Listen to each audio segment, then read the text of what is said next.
Punjab university से ताल्लुक़ है मेरा मेरा सवाल यह है कि जो आज का इलेक्ट्रॉनिक्स का कारोबार है, नगद और आसान किस्तों पे जो कारोबार हो रहा है, ये इस्लामिक पॉइंट ऑफ व्यू से जायज़ है या नहीं जायज़ है? ये जो बिजली की मशीनें, टेलीविज़न किस्तों पे भी और नगद भी, ये जायज़ है या नहीं? देखिए, मैंने अगरचे इब्तिदा में आपसे कहा कि मैं फ़िक़ही मसाइल में दखल नहीं देना चाहता, लेकिन बात चीज़ें ऐसी हैं कि जिनके बारे में मेरी ये राय है कि मैं ये रिस्क लेकर भी कि उलमा में इस बात से इख्तिलाफ करेंगे, मैं वो बात बयान करूँ। वो एक ऐसा हक़ है, इहक़ाक़ हक़, जिसको कि जिससे जीन और जान चुरानी नहीं चाहिए। मेरे नज़दीक ये मामला कि ये गिलास अगर आप नकद ख़रीदते हैं तो 10 रुपए का है, और 1 महीने के बाद अगर आप पैसे देंगे तो फिर 11 रुपए हैं। मेरे नज़दीक ये सूदी मामला है, 1 रुपया सूद है। ये ऐसे ही है कि आपने किसी को 10 रुपए कर्ज दिए और 1 महीने की मुद्दत के हवाले से 1 रुपया बढ़ गया। सूद और किसको कहते हैं? लेकिन बदकिस्मती से फ़िक़्ह हनफी की रूह से ये जायज़ है, लिहाजा उलमा का फतवा मौजूद है इन लोगों के लिए। अब सूद को किस तरह किया गया है? सरकमवेंट करना जो है सूद को।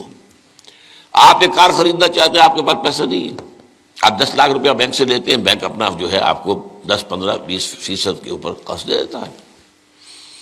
उसके बजाय एक रास्ता इख्तियार किया, हम आपको कार खरीद देते हैं, आप हमें 10 साल की किस्तों में पैसे दे दीजिए। वो अपने 10 साल का सूद कैलकुलेट करके उस पर डाल देते हैं, वो आपको देना पड़ेगा। तो ये सिर्फ ऐसे ही है कि नाक को सीधा पकड़ लिया जाए, या ये कि फिरा कर हाथ जो है गर्दन से, मेरा तो हाथ नहीं पहुंचता, लेकिन ये कि बहरहाल जिनके पहुंच जाते हैं हाथ, वो उसको जायज़ किए बैठे। तो मेरे नज़दीक असल में मैं ये आपके सामने एक बड़ी यानी दीन की हिकमत और फलसफे के एतबार से बहुत अहम बात है जो अब कहने चला हूं। देखिए, आपको मालूम है कि हक और बातिल के दरमियान कशाकश और कशमकश और जंग ये तो अव्वल रोज से है, सतीजा कार रहा है अज़ल से ता इमरोज, चिराग मुस्तफ़ा भी से शरार बुलहवी। नतीजा क्या है?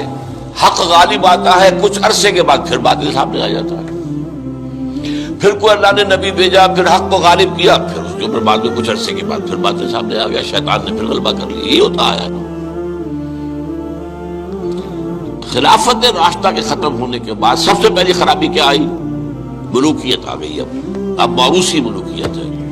मुलूकियत क्या है? जिसकी लाठी उसका भैंस, जिसके पास ताकत है वो आए और हुकूमत के ऊपर काबिज हो जाए। अब कहलाते खुलफा थे, वो खुलफा तो नहीं थे, बादशाह थे। वो बनु मैया के हों, बनु अब्बास के हों, या तुर्क हो, ये बादशाह थे। खुलफ कहते थे खुलफा अपने आप को।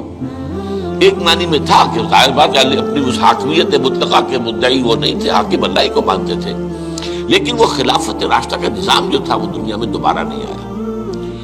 इस मुलूकियत में आकर जाहिर बात है दीन में जो फसाद बर्पा किया है, वो नमाज रोजे में कोई फसाद पैदा करने की उन्हें जरूरत ही नहीं थी।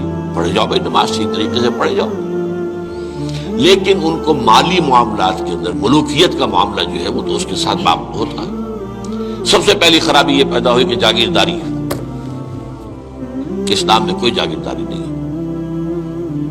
इस्लाम में ये जो एब्सेंटी लैंडलॉर्डिज्म है ये भी जायज नहीं है।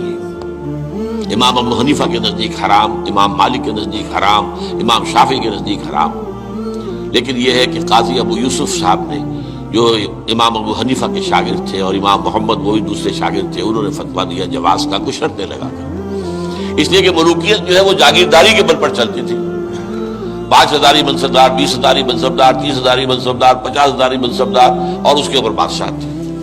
जाहिर बात है कि उसमें तो उसकी जरूरत थी कि लोग जो है काश्त करें दूसरे के लिए। और इसी तरीके से नकद के अंदर ये रकम के अंदर इजाफा करके और बैक डोर से सूद दाखिल हो गया है। लेकिन एक जमाने में हमारे यहाँ जबकि सुप्रीम कोर्ट तक मामला पहुंच गया था सूद का, तो मैंने इस मामले में एक बेहतरी का पहलू देखा था कि चलिए कम से कम एक सूद इसी दर्जे तक तो आएगा ना कि 1 महीने के बाद पैसे दोगे तो 11, अगर 2 महीने हो गए तो वो 12 नहीं होंगे, 11 ही रहेंगे। यानी एक इनिशियल स्टेज पर तो सूद आ गया, लेकिन उसके बाद वो परपेचुएट नहीं कर रहा, बढ़ नहीं रहा है। 3 महीने के बाद 13 नहीं होंगे, रहेंगे वही 11 ही। तो कम से कम ये कि लिमिटेशन थी। अब यहां किस्तों ने उस लिमिटेशन को भी खत्म कर दिया। आप 20 साल की किस्तें बना दीजिए। मॉर्गेज हाउसेस का जो दुनिया के अंदर चल रहा है 20-20 साल का, 30-30 साल का मॉर्गेज होता है। वो गोया कि फिर सूद को उन्होंने अपना पूरा हिस्सा जो है काउंट करके उसमें मिला के और उसकी कीमत रख दी।